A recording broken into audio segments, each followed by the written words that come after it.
So we're here to talk about the hazardous mitigation plan that we've been working on. We've actually put together a core team that had a number of different staff members, including members from planning, human services, public safety, conservation. As part of the core team, we also had a larger group that we met with for community resilience building that included representatives from a number of different committees in town, also representatives from some public utilities, the Air Force Base, things like that. So we could all sit in a room, talk about different concerns, thoughts we had. All of that goes towards building this hazardous mitigation plan and also our municipal vulnerability preparedness program. Helps the town prepare for a lot of things that Jamie will discuss, but it also makes us eligible for grants so we can prepare ourselves and not prepare it solely on the backs of the tax base of the Lexington populace. So with that, I'll let Jamie take over. So again, my name is Jamie Kaplan. I have a small consulting firm. We're based in Northampton, Massachusetts, but we do work nationwide. And primarily what we do is hazard mitigation planning. We've done lots of plans in the state, including some of these listed here. We also had a big role with the state plan. That's the cover of the state plan. It was recently released. It's won some awards. And what makes it especially unique is the state plan talks about climate adaptation as well as hazard mitigation. It sort of combines those, which makes sense, but it's not happening nationwide yet. But people recognize the value of that. The other thing that's important with this state plan is that all of the local plans that are written need to jive with the state plan. So I think the fact that I've had an integral role in developing the state plan certainly paves the way. Hey, come on in. For us to make sure that your plan is consistent with that. So what I want to do just to kick it off, we've got a sign-in sheet. John's going to pass that around, so please do sign in. It's important that we sign in because part of the planning process for this is that we show FEMA, who will eventually approve your plan, and I will go into that, how people participated in the planning process. So there'll be an appendix that includes a copy of that sign-in sheet. We won't follow up with you though, unless you request it. So before I go into more about what the plan is, I wanted to just quickly go around and tell me what motivated you to come today.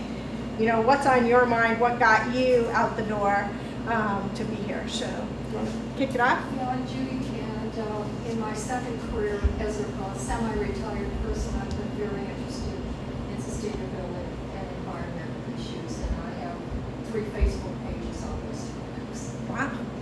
Great, thank you for coming. I'm Charlie. I'm on the Sustainable Lexington Committee here in town, and I've always been interested in this stuff. All right, great. Kevin, also interested in environmental issues and a number of the conservation commission.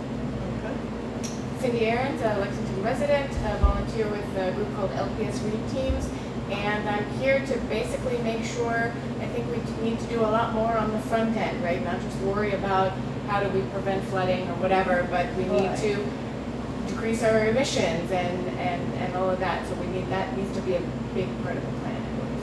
Yeah, good. Hi, I'm Sarah, also a Lexington resident, and background in environmental studies as well. And as much as I think Lexington's doing a great job of trying to diminish the front end or making steps in that direction, there's going to be a whole lot coming our way, and I'm curious to hear more about this plan. Great. Thank you. Laura, I was curious. Perfect. You don't have to have any qualifications. Curious is perfect. I'm Mike. I'm actually a little more interested in the resiliency aspects of it. Okay. In terms of the sort of heavier climate weather impacts that we've been seeing lately, and the fact that Lexington is rather old infrastructure in many ways, particularly the electrical, and how we might serve to make that a little more robust. Okay. Thank you. I'm Amy Guy. I'm not repetitive. So I'm interested in the issues that he is, but I'm also trustee of Board of Solar Cape Cod, which I'm very concerned because I feel like that's a very vulnerable area. It is. Good. I will be there. Definitely. All right. I know you sort of got introduced already. All right. It's a little anticlimactic, I guess. Okay. So just so you know, a little background. John gave you some content, but the town received a grant to participate in what's called the MVP program, which is Municipal Vulnerability Preparedness, I think. I always forget. As well as updating the hazard mitigation plan. So there's sort of these two programs going on simultaneously. You guys got a grant for about $37,000 to do these two projects. So the first one, the MVP, that is only looking at climate adaptation in terms of hazards. Like we looked at flooding and we looked at high winds, but the whole perspective is climate adaptation and how climate change, or the climate crisis you could say, is impacting those hazards.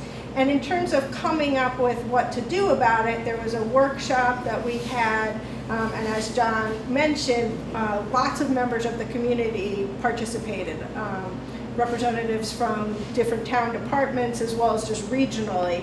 And we came up with what's called a summary of findings, which describes this whole workshop and a big list of what possibly could happen to adapt to climate change, and everything looking at infrastructure, social programs. You know, it was really a big laundry list, but they're not really well-developed ideas. They're ideas. They're a starting point in a lot of ways. Participating in this MVP program does make the town eligible for additional levels of state funding. So it's certainly worthwhile to do that. Simultaneously, we're updating the hazard mitigation plan. The hazard mitigation plan looks at all natural hazards, and in terms of climate change, it looks at how climate impacts all the hazards, and we have to look at all of them. So all the hazards that are listed in the state plan get included, or considered, I should say, in the town's plan, including things like tsunami and sea level rise, which are not a concern here, but we have to, because of bureaucracy, I should say publicly, I guess, we have to prove why we consider them or don't. So for instance, we're not going to consider sea level rise because you're not next to the sea.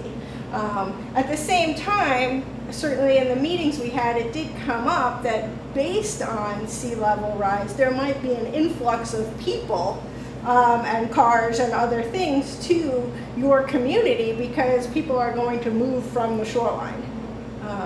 Or even, you know, it could be an emergency situation or just relocating.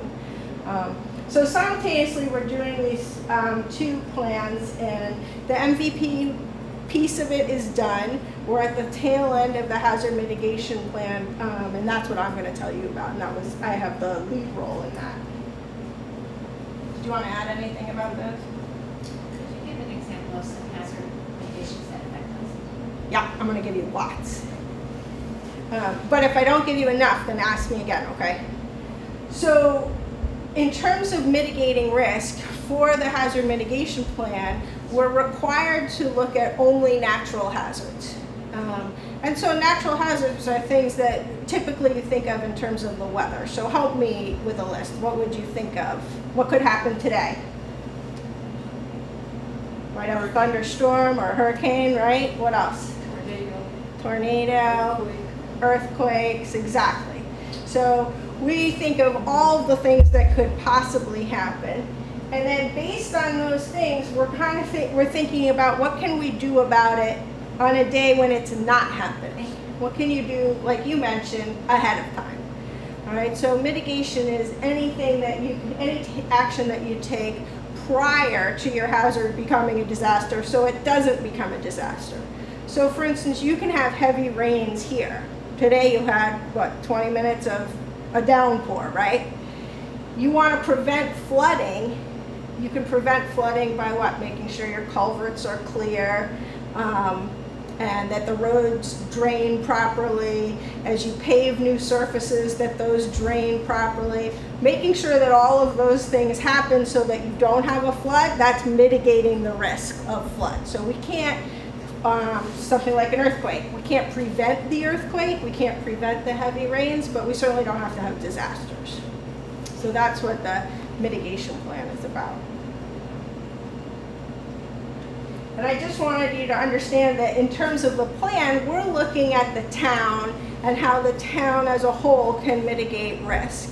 But as people in the community, we all need to consider how we can mitigate risks in our own homes, which is why I threw up this graphic, which definitely goes beyond the scope of the plan itself. But things that you probably do, for instance, after the fall, right before the winter, maybe you clean out the storm drains, right? Or you've got, you know, the leaves build up in the gutters and you take them out. Why? So you don't have ice build up and flooding in your house. That's a way to mitigate risk.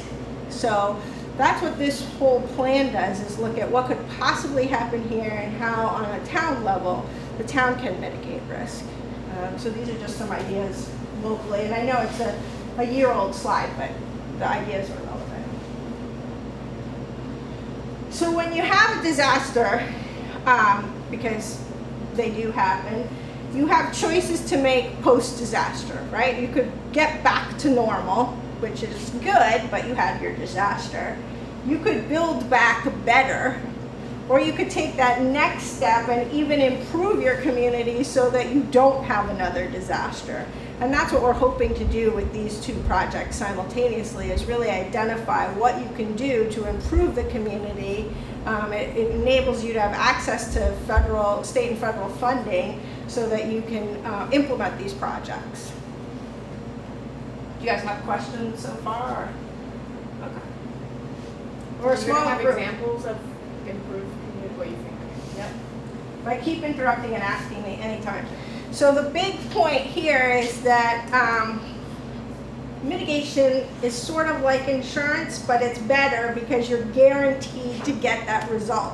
So when you spend money up front to mitigate a risk, you are saving yourselves approximately 6 to 1, right? So if you have to rebuild a bridge, say it gets flooded out, it's going to cost you $6 more to rebuild it than it would to build it properly initially.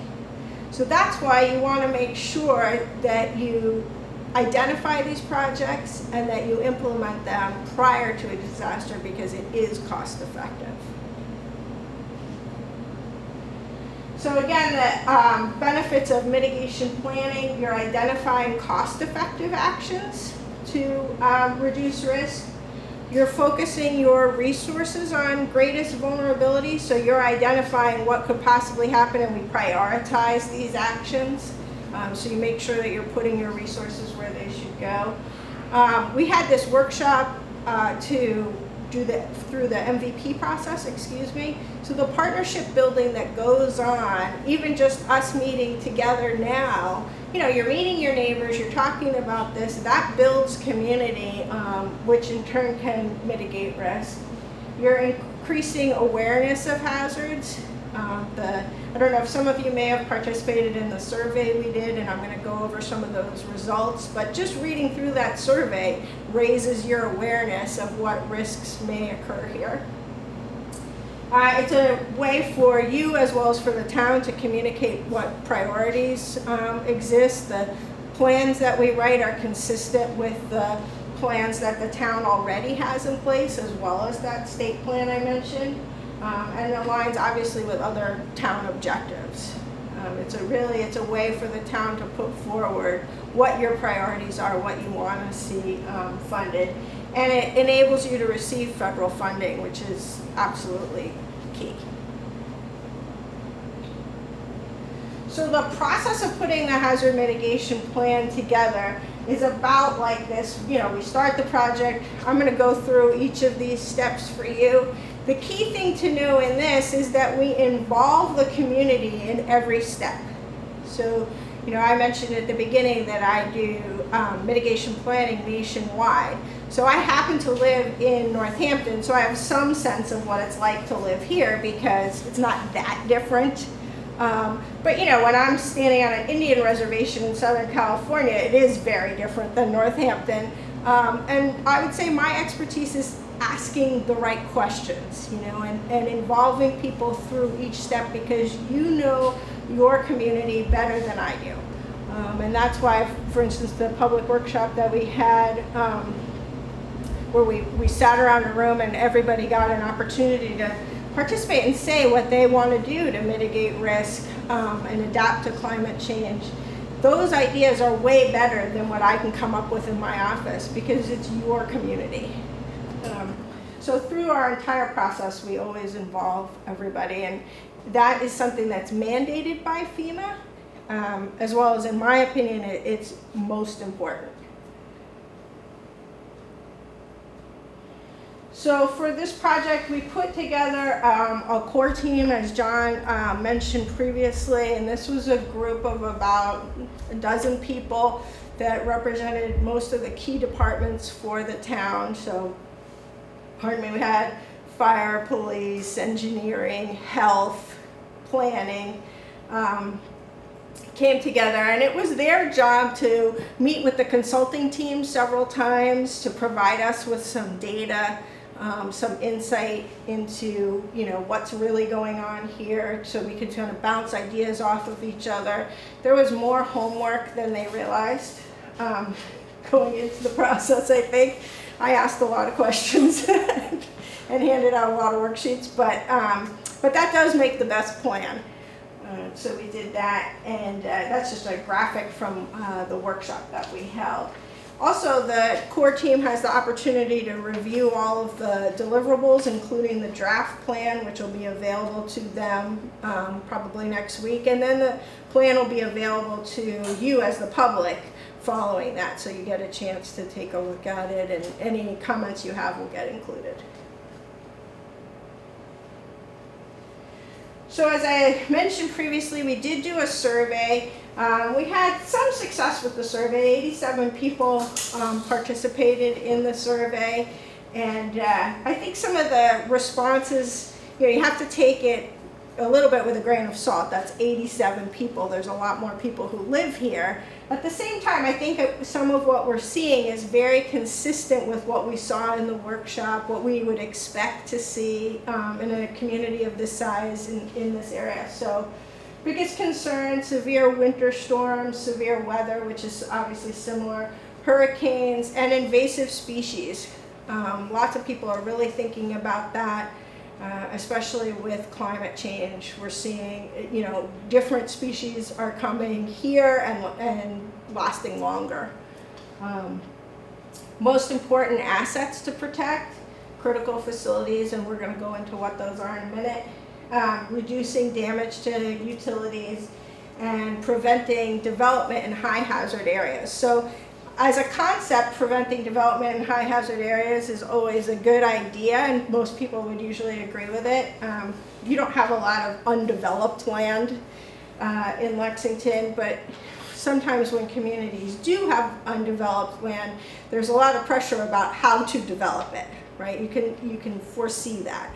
You know, maybe if you were on the coast, putting up a hotel right on the coast, that's great for business, it's good for the economy, but that's building in a high hazard area. So that's where you see that conflict, and I'm sure, you know, you just read the paper, watch the news, we see those kind of conflicts play out all the time.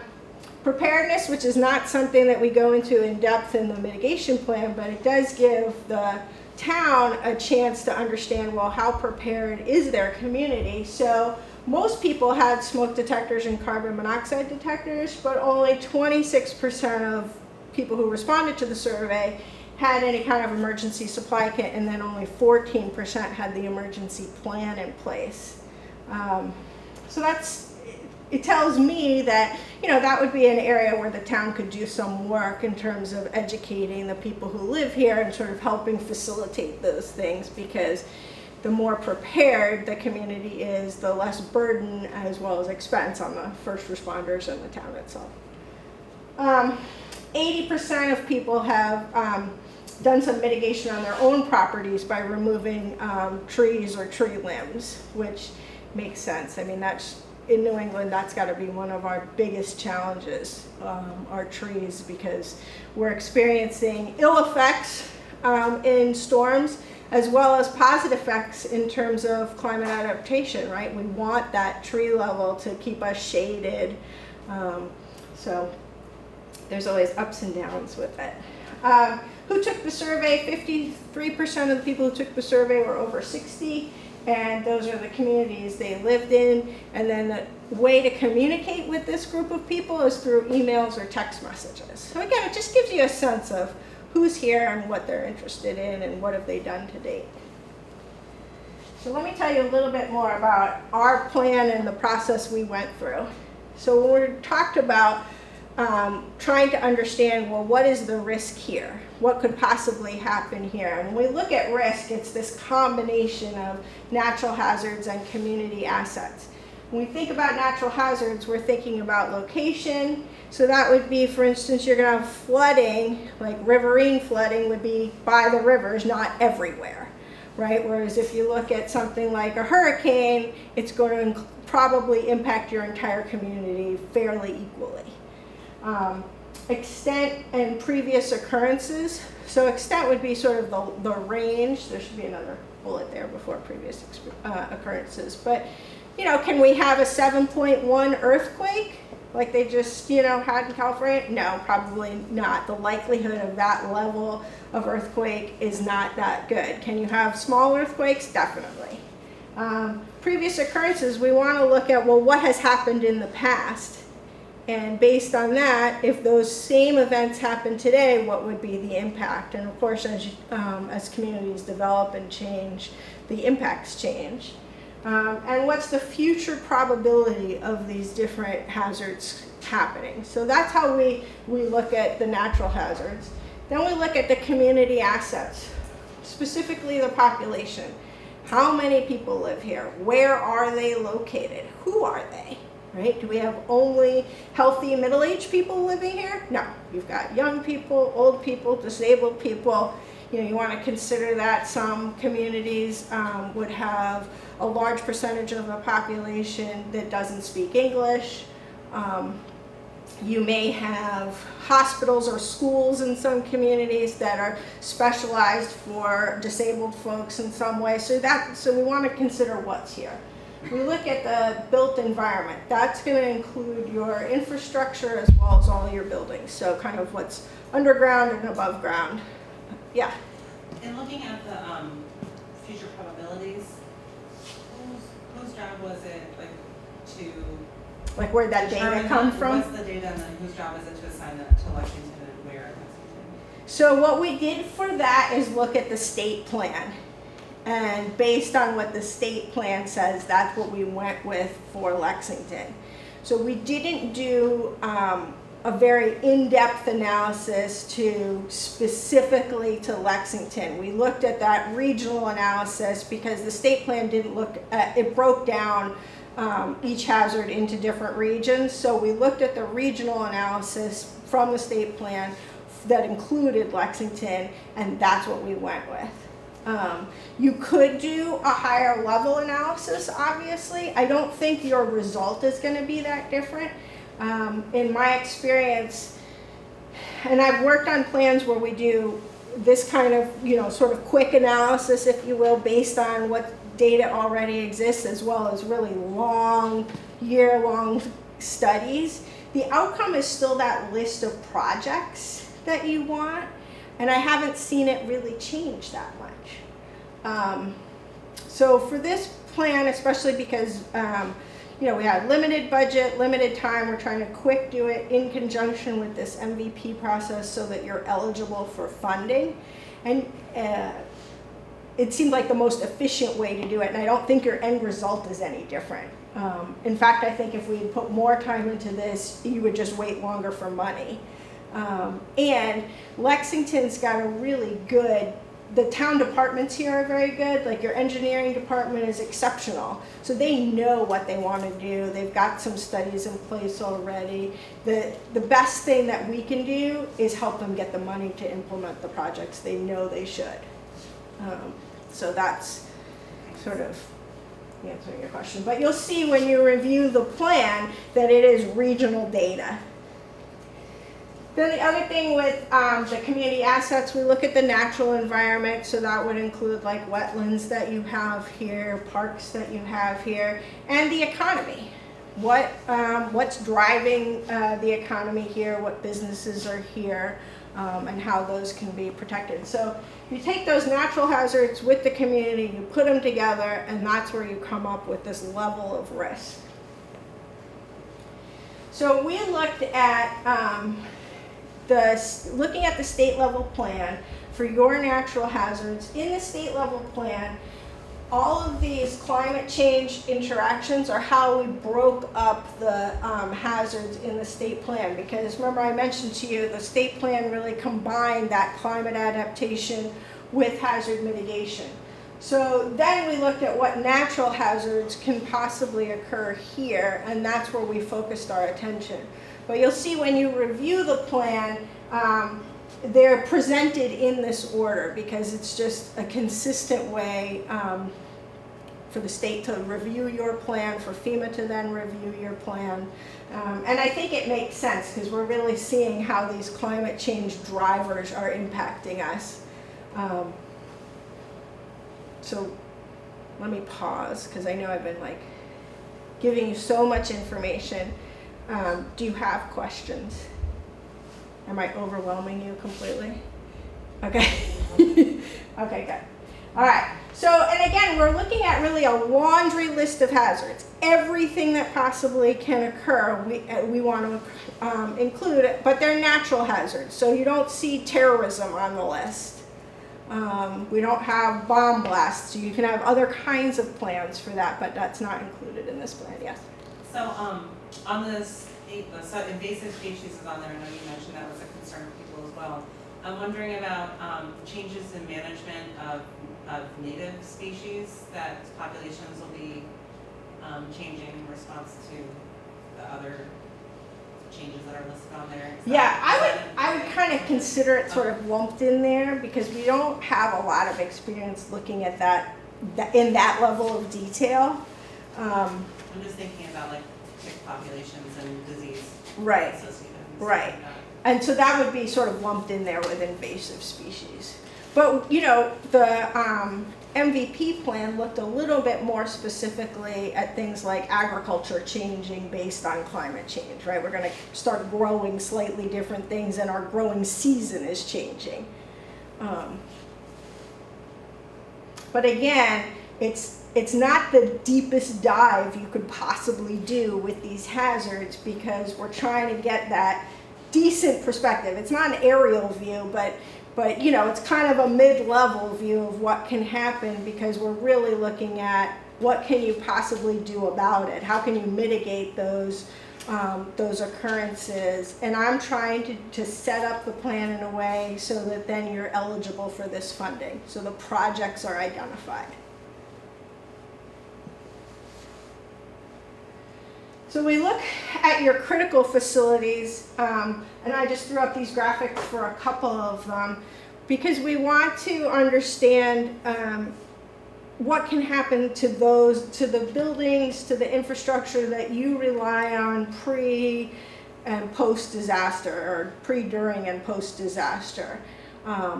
So we want to make sure that if there's things that you can do to protect those facilities or that infrastructure, that's included in the plan.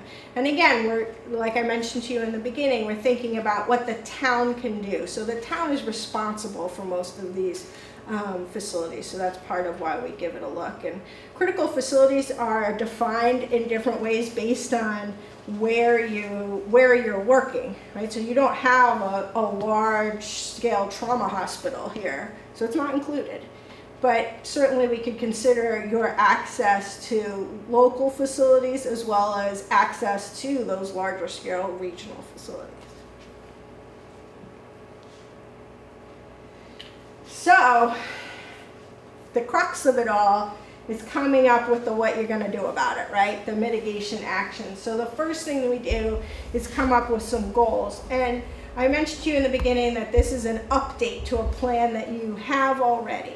So you had goal statements in your previous plan. We've kind of massaged those a little bit. I think you had about 10 or 11 of them. We consolidated them a little bit. And these are the goal statements for the current plan.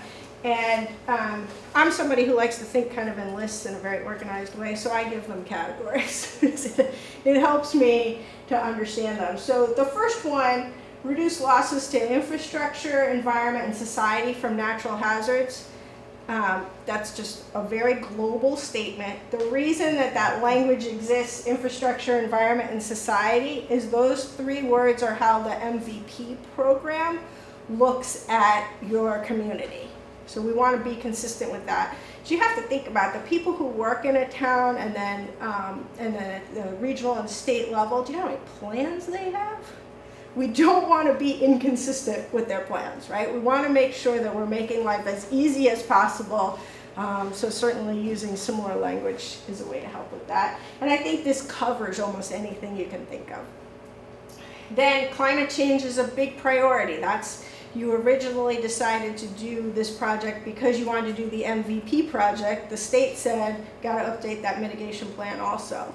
But certainly the motivation was climate change. So implementing proactive solutions to adapt to climate change is a goal. Flooding would be your biggest risk. It's the thing that's coming up most often and causing the most harm at the moment. So investigate, design, and implement projects that reduce and minimize the risk of flooding. And again, these are goal statements are really broad kind of vision statements, if you will. Then public education is something that came up in a big way in the workshop as well as with the core team meetings that we had. And Lexington is unique in the fact that you do have an involved population, you do have a highly educated population, so building upon that is certainly worthwhile. So expanding public and private partnerships to implement mitigation solutions makes sense. And increasing public awareness of hazard risks and mitigation activities through education and outreach. So doing more to educate the community is a goal of the plan.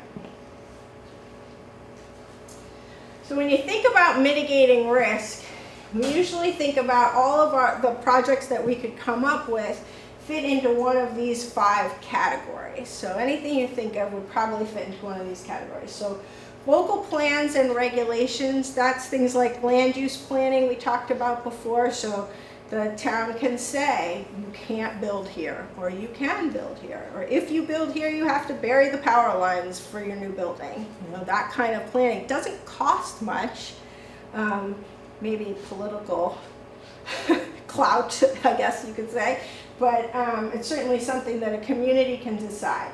Structure and infrastructure projects, that's what John's mostly involved in. Those are your big budget projects. That's why you get rerouted on the road, detour signs everywhere. They're essential. They're the easiest to come up with in terms of mitigating risk. Natural systems protection, we're beginning to think about this more and more, especially because of climate adaptation. How do we live with the environment? How do we protect the environment? How do we recognize how it protects us?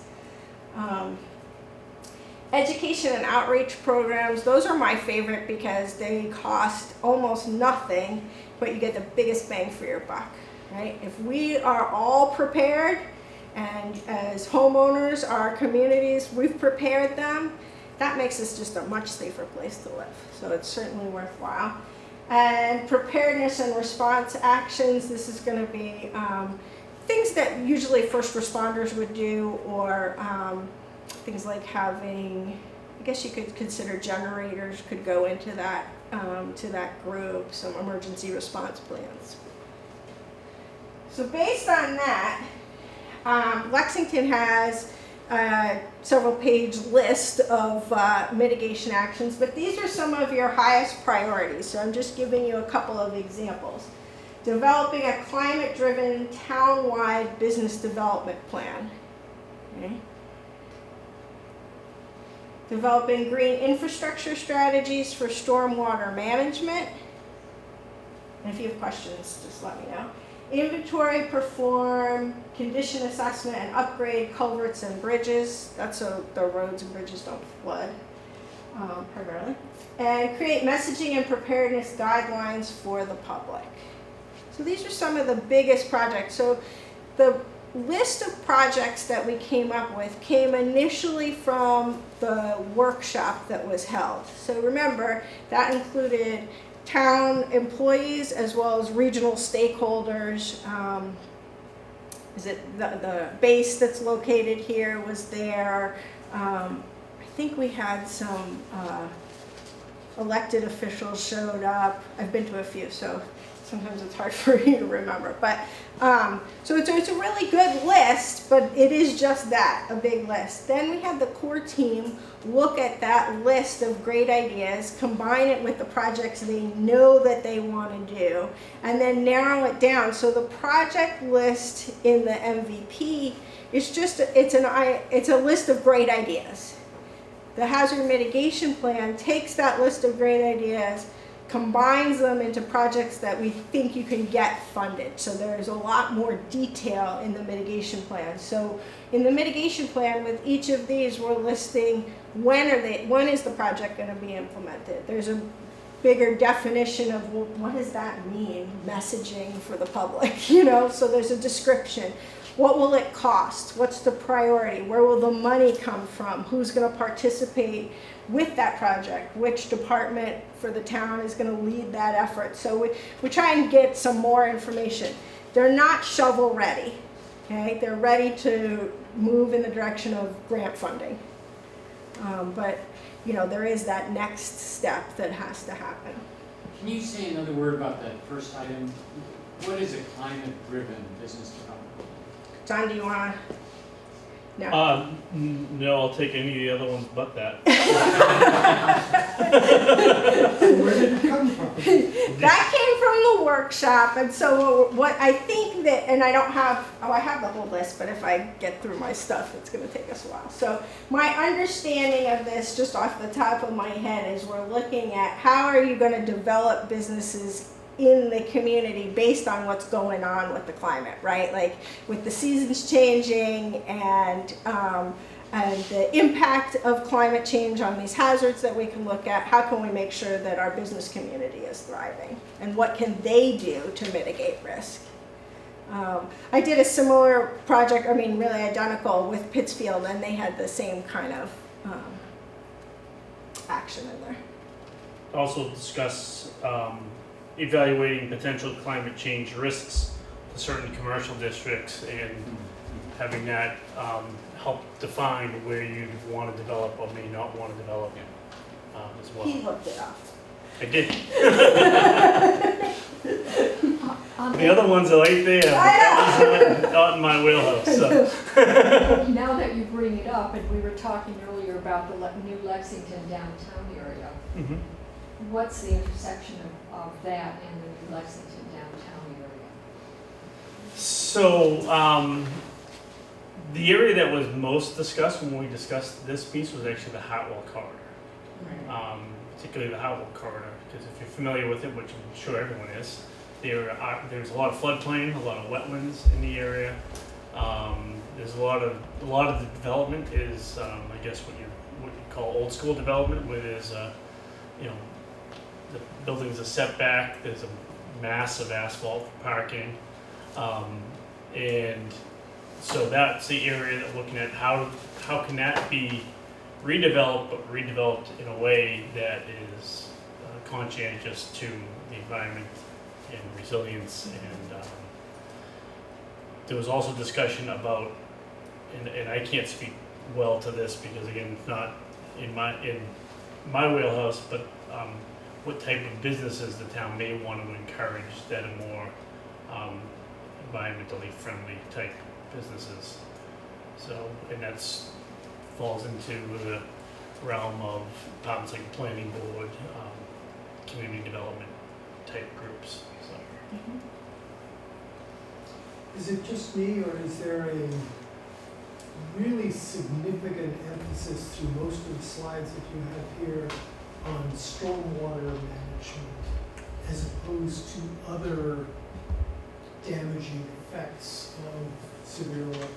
I think you're right, especially, and I think part of that is because those projects rank the highest priority frequently. That's what the town is ready to do, wants to get funding for. So it's a little It is self-referential. It is definitely self-referential because the best plan I could write for you is to set you up for this funding, right? So if I put the projects that you want to do first at the top, then you're most likely to get them funded.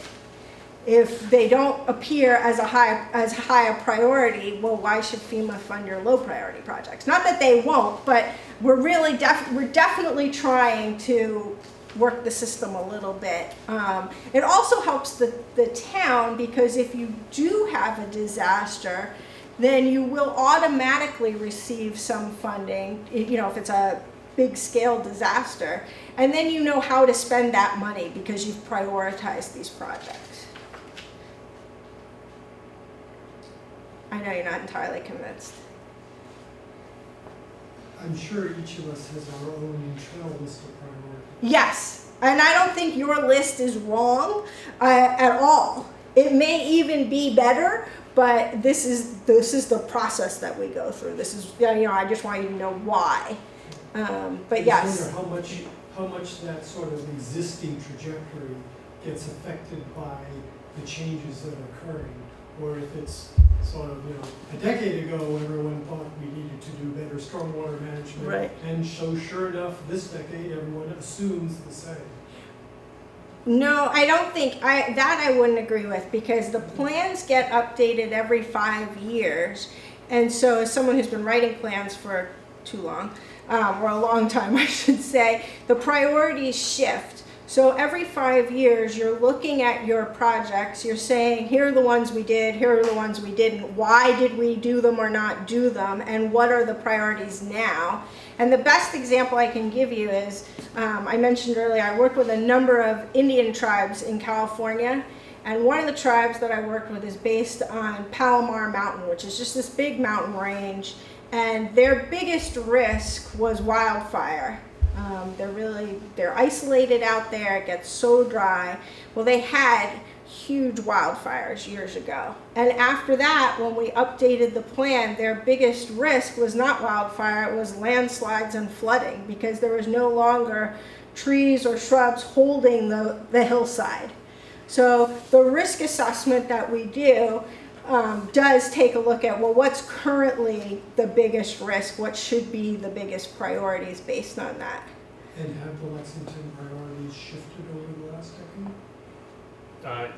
They have, Yes. well, listed a lot longer than the last hazardous mitigation. Yes, yes. That wasn't Well, yes, this probably, plan is much more in detail than the previous plan written. But yes, the previous plan doesn't include climate adaptation in this way at all. I don't believe it barely- includes anything on invasive species. I No. don't believe it includes anything on pest management, tick Right. management. Right, the Um, list of hazards is expanded. Didn't really get into the public communications. No, emergency all the shelter public type outreach. systems, things like that Yep, weren't really in there. right. The other thing from the last hazardous mitigation plan is probably close to 50% of the items identified on that plan were done, Right. completed, performed. So, Right. You're living in a very proactive, capable community, and you've got some money here too. You know, you're relying on some funding, but you also have some money, so you're at a huge advantage. But I definitely think that this isn't just the status quo. We've really done some work to look at what should be the priorities, and it is definitely different. I think stormwater management may seem a little stale because it's been talked about for so long, but I think it's also one of the most relentless hazards that we face. The rain's always going to come. It always Right. has, it always will, and the rains are getting more and more intense over time. So Plus the development, every time you lay down more blacktop, you're gonna have more flooding. you know, depending on how you do it. And this plan certainly talks about looking at all of your impervious surfaces and how can those change. One of the last meetings we had, we talked about putting that space around trees so that the water, it can drain right down into the tree bed, and does that work? And, you know, and John completely can explain where it works and where it doesn't and why. And, you know, certainly 5-10 years ago, that just wasn't a conversation.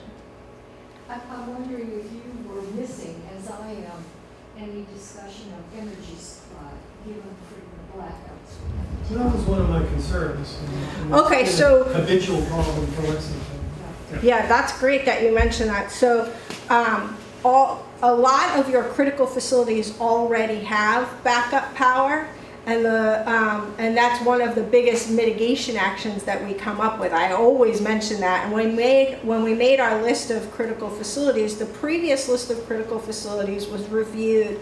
It was amended. The new list includes, do those facilities have backup power? Because the old list didn't even really explore that. And many years ago, FEMA wouldn't fund generators, whereas today they will. Hi. Was there any discussion on investing in burying power lines? There was Yes, there is we've an had- item in there for strategic undergrounding of utility lines. Determine the areas where the most vulnerable are going to a vulnerable population, and see if those areas can be undergrounded. Right. Town-wide undergrounding is not very practical because of the cost is tremendous. But I believe the wording was actually strategic undergrounding Right. of utility lines. Right. And certainly anytime new facilities are built, the power lines are going underground. I think that's pretty standard. All right, let me keep going, but you guys keep asking questions. So just to move towards wrapping it up, but I'm happy to answer any questions. The final steps are that we will finish writing the plan. It's just about done. The core team will have the opportunity to review the plan, and then the public has the opportunity to review the plan.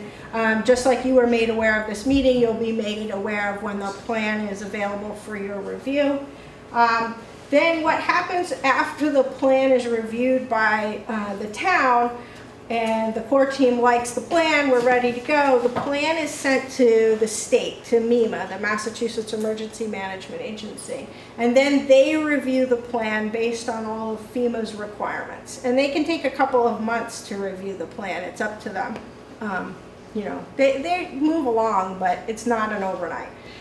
When they review the plan, they will then come back and say, yep, it's great, or no, we want you to change this, this, and this, because they want to make sure that the plan they send to FEMA will get approved by FEMA. So they may come back with some changes, they may not. I've had some plans go through the state with no changes and go through FEMA with no changes, and sometimes they request some, but I've never had us go back to the drawing board, if you will. So I always anticipate some changes, but nothing huge. You know, it's just another week or so. And then FEMA has that same opportunity to review the plan. They usually really do take about 3 months. And then if they want changes, they send it back, and we make the changes that they expect as well. Then the town has to adopt the plan formally. So once FEMA looks at the plan and likes it, they send a letter to the town that says it's approved pending adoption. And then the town needs to formally adopt the plan, and then it's good for 5 years. And while it's good, that's when you're eligible for funding. So that's part of why you're updating your plan now. Your current plan had expired, and the state says, yeah, we'll give you money to do this MVP program, but not without updating your hazard mitigation plan also. You got to keep your plans current. So just some final thoughts. Obviously, if you implement the plan, that's the key thing. I think that going through the planning process is incredibly valuable, but implementing it is that much more valuable. All of these things occur, including becoming more resilient. And just some final thoughts based on what you were mentioning, power outage, which is certainly a huge concern, and really most of the hazards that we can come up with can result in us losing power. And similar to a previous slide I showed you, these are just some things that you can think of to be prepared on your own. You should have some supplies in your car, in your house. The more prepared you are, the more aware you are of what your risks are at home or on the road, the better off you are. Something that I think about frequently that sometimes people don't realize, when you're on the highway and you see a backup for a couple miles or whatever, well, if that lasts 5-6 hours, that's a disaster, right? Do you realize how many people are then sitting on that road? They have no food, no water, can't go to the bathroom, whatever. It's a huge problem. So you want to be as self-sufficient as you can. So that's just food for thought and definitely beyond the scope of your mitigation plan. And that's me. So if you have questions, by all means, you're welcome to reach out. And if anybody has more questions now, I'd be happy to answer them. One more thing I wanted to add on Please. loss of power. One Yeah. thing we've done over the last half a dozen years, the town owns and maintains 10 sanitary sewer pump stations that pump, ultimately goes to the island, but we pump it up so the gravity flows from there. And we have put backup generators at, I think we have 6 of them now that have backup generators. 5 years ago, we had 1 that had a backup generator, and within the next 2 years, we'll have 9 out of the 10 with backup generators.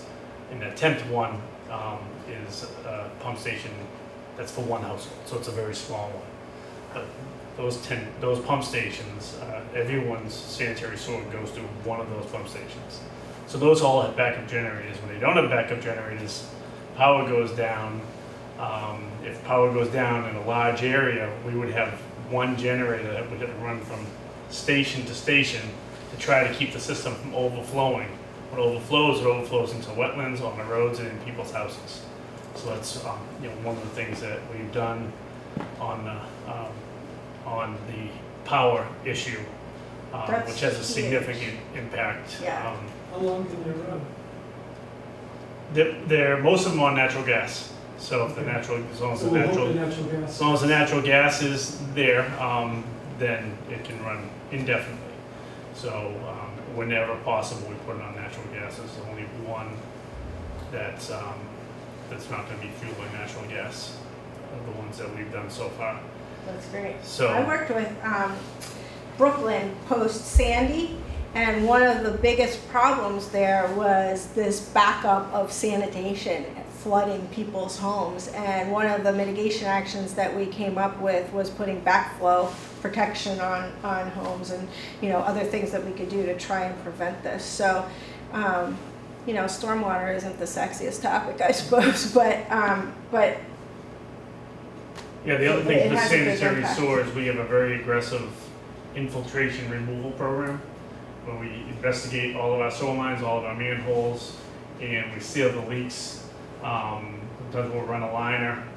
You'll see a truck down there, and there'll be no excavation, but you'll see a truck down there shoving something down into a manhole. You may have seen them because they're all over town, and they're actually relining the pipe so we don't have the infiltration coming in from the groundwater, which helps keep the groundwater where it should be, feeding streams and brooks and ponds, which is healthy, but it also keeps those pipes from being inundated, particularly when you have a storm event and you have some flows coming in, some potentially illegal connections into the soil lines or other things that could cause those to reach capacity and overflow. We've run a camera through we have approximately 150 miles of soil line. Within the last 7 years, we've run a camera through every inch of them. And physically investigated all 5,280 sewer manholes to make sure those are sealed up. So those are some of the other things that we do. So I forget what town it was that they just had that disaster with the sanitary sewer system. But I was saying to my wife, you try to do things so that nobody knows you did anything because you don't have that. Right. It doesn't happen. It doesn't come through the other toilet. And if there's no news, then we're You doing don't want it anybody right. to know your name. Exactly. No news means we're doing the right thing. That's You don't want to be on the evening. No, absolutely not. Absolutely not. This is as far as I want to go with media coverage right here. So, and your list of actions would change based on whether these kinds of things have happened or not. So I work with a community in Rhode Island where they are trying to get access to their lines. They're incredibly old and they want a camera system and they want a system to go look at it. So that's one of the mitigation actions is like, first go look. You guys have done that already. So it really does depend on what's already occurred. I've had lots of kind of interests as far as this subject goes, but as far as future regulations, I don't know if this is maybe a little bit too specific for this plan, but being on the Conservation Commission for the last few years, I've noticed some patterns where it's pretty common that we have people come in and talk about their neighborhood that they've always had flooding problems, but the flooding problems have become a lot worse. And so I think having town-wide stormwater management requirements, anything that's within the Conservation Commission's jurisdiction, we have some pretty significant requirements for stormwater management. And I think town-wide having some that prioritize infiltration is the primary way to manage stormwater.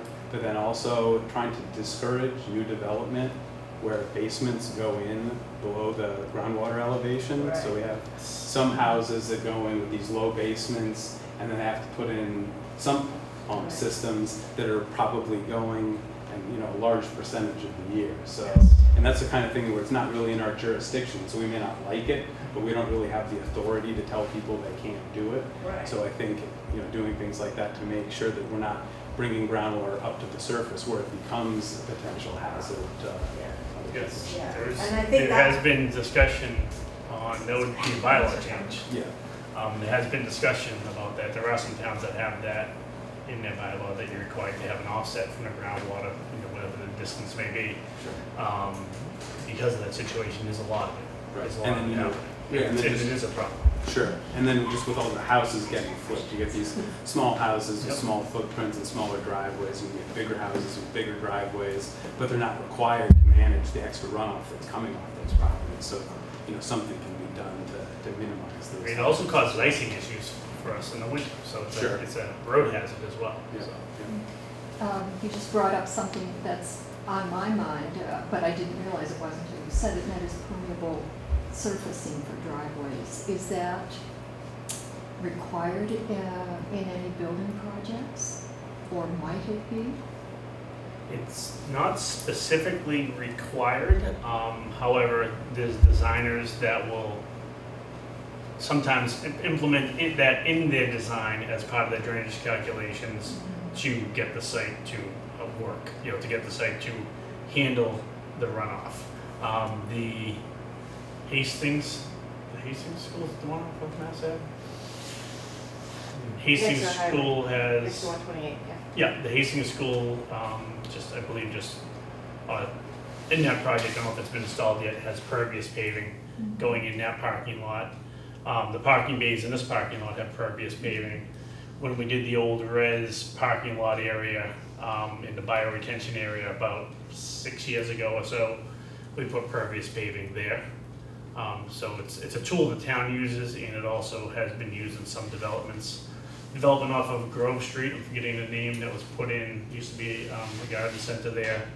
If I remember correctly, all those driveways were done with pervious paving as well, and that was part of the approval process. I don't know if that was through the planning board or the Conservation Commission at the time, but it was one of those boards was part of that review process, and it went in. So it is going in. It's a good product. It does have some maintenance issues with it as well. It has to be vacuumed several times a year, so that's one of the factors that comes into play, but in the right place it works pretty well. So you said it was required on one of those, a development you spoke about.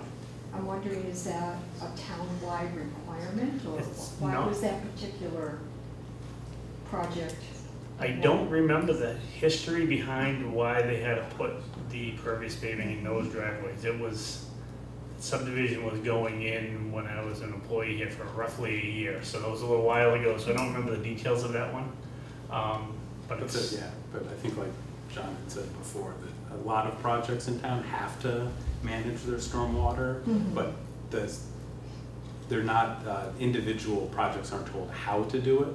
So porous pavement is one of the options, but they don't, you can manage it in other ways that could also be improved, so. Yeah. One of my nightmares is an extended power outage, especially in winter. People lose heat, they're driven from their homes, pipes freeze.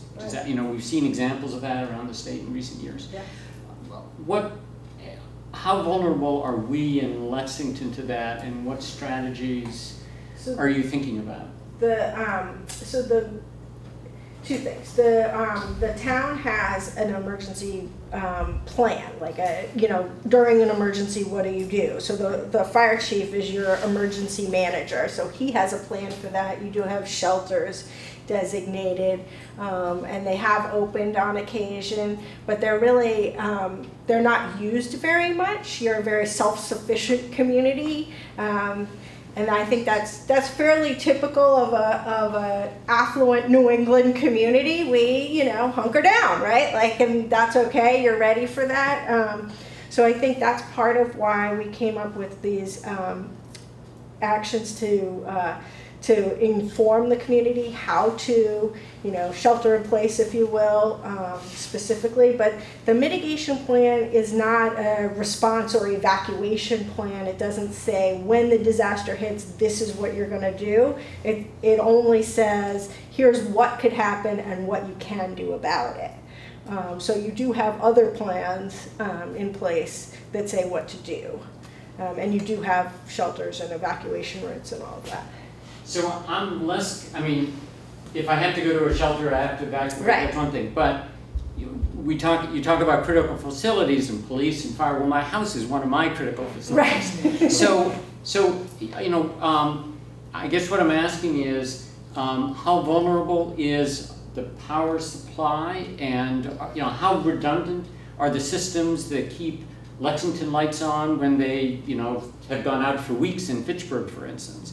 And are there, are we thinking ahead to anything that can improve that resiliency? Yes, what improves the resiliency, and I don't know if you wanted to answer this, but things like trimming the trees around power lines improves your resiliency. Burying power lines when possible in strategic locations improves your resiliency. And then, finally having generators either on your home or critical facilities within the town, that improves resiliency. I can't speak to how reliable the electrical grid is right here. That's not my expertise. You don't like it. But in some plans, we work very closely with the electric company, and they are aware of what are considered critical facilities. They're typically aware of, where are nursing homes, where are hospitals, so that those get back online the fastest, whereas your home would not be, their priority, obviously.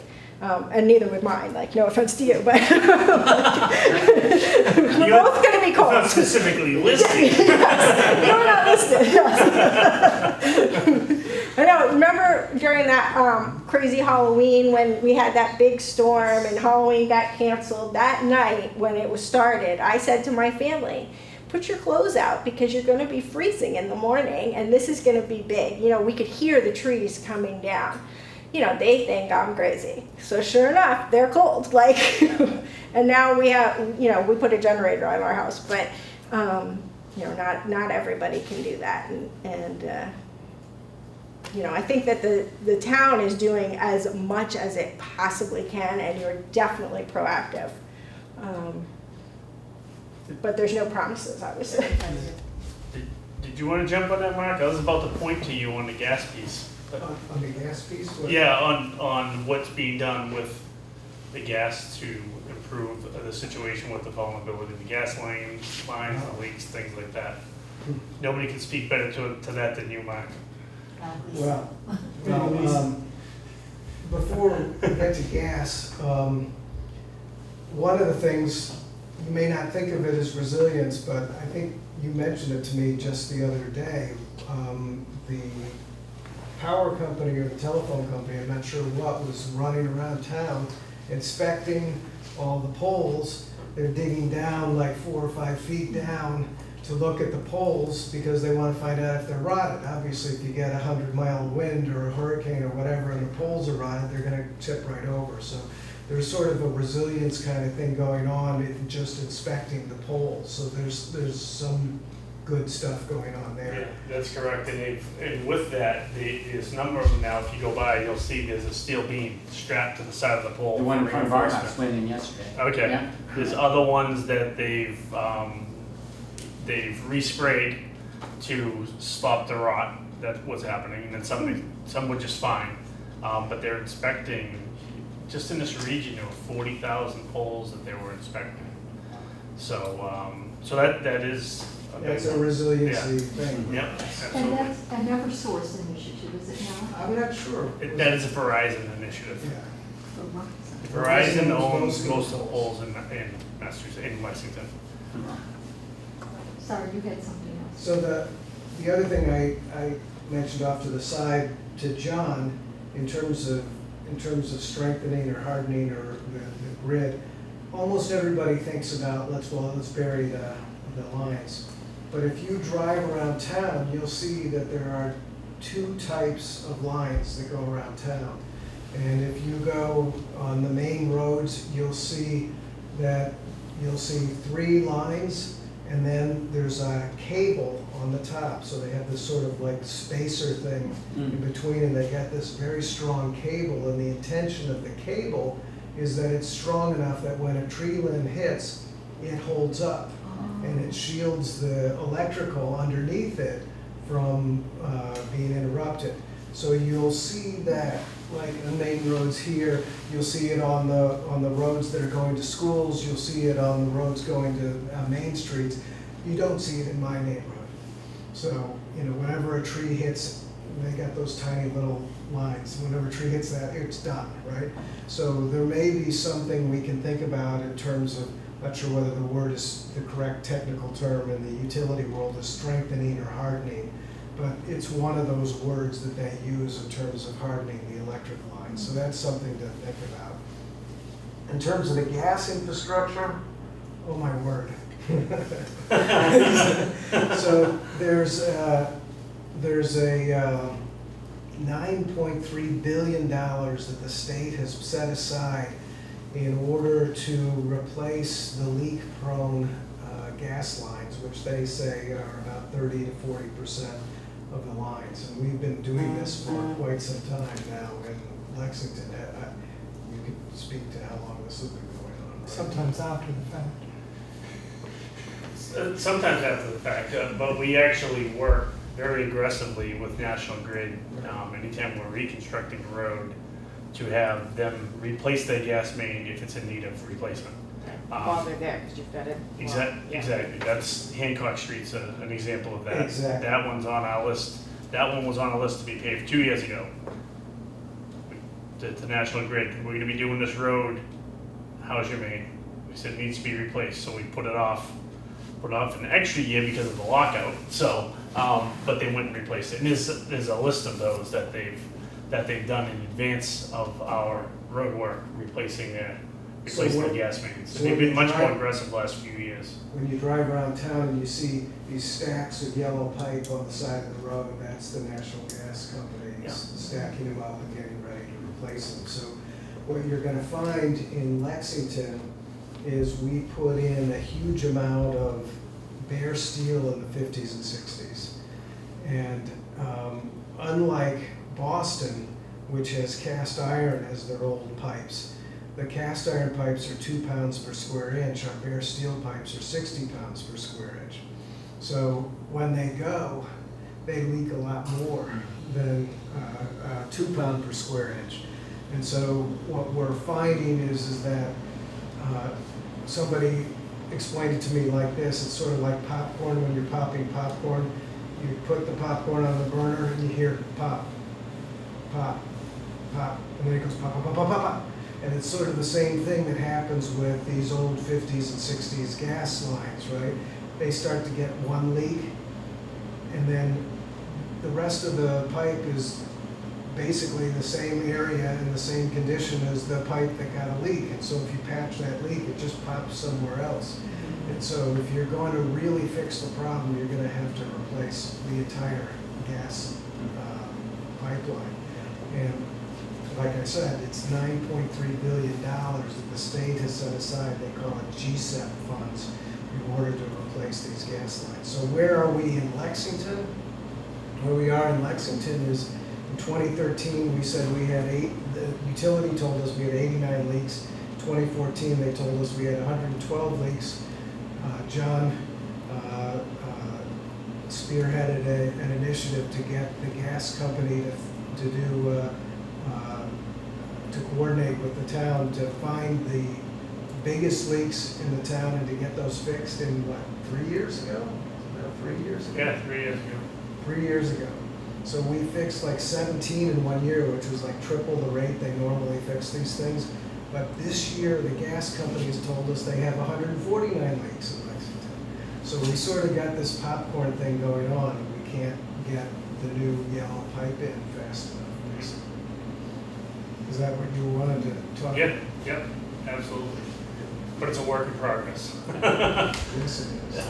The lockout didn't help. That essentially you lost a year of work for the gas company when they were seemed like you were starting to make progress. Unfortunately, I sent a note to John this morning about this, but Marcy Reed, who's the president of National Grid, had a conversation with folks and said that they will, because of the lockout, they're not going to be measuring for large volume leaks until the middle of 2020 because they're too busy catching up with the actions. Thank you for coming.